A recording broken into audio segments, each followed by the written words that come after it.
Idan za a iya tunawa, ƙungiyar nan ta manoman arewa maso gabashin Najeriya wato NECAS, yunkurinta shine ta yadda za ta tallafa wa harkar noma domin wadata ƙasar da kayan cimaka. Sai dai wannan buri nata yana fuskantar tangarɗa bisa barazana da ke fuskanta ta harkar tsaro, kamar yadda shugabannin wannan ƙungiya suka shaida wa tashar WTV irin barnar da suka fuskanta a makon nan. To alhamdulillah, an ba manta ba da ita ƙungiyar NECAS da ke reshen jihar Yobe, kungiya ce wanda take taimaka manoma, kuma kungiya ce wanda ta je ta nemo bashi rance daga wasu kungiyoyi daban-daban wanda saboda ta taimaka ma mutane a nan jihar Yobe. To abin da ya bamu takaici, ranar Alhamis da daddare muka waye gari da attack na mutane wanda ake tsammanin cewa Boko Haram ne suka je suka kona mana motocinmu guda biyu na NECAS, wanda motocin nan daga Borno suka zo, na kungiyar mu na NECAS na Borno suka zo su taimaka mana yanayin yadda mutane mu suke shan wahala wajen aikin noma. Suka kona guda biyu. Washe gari mu kuma da muka ji wannan labarin muka ce to motocin mu duka su dawo santan mu.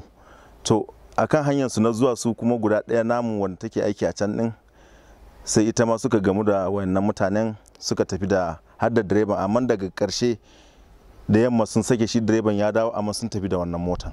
Farko dai matakin farko da muka ɗauka, mun je mun sanar da shi DPO na Gujiba Local Government da sauran dai wanda dai suke da alhakin wannan abin, mun je mun sanar da su halin da ake ciki. Muna neman taimako na gaggawa ga gwamnati, musamman ma ita federal government ta zo ta kawo mana ɗauki.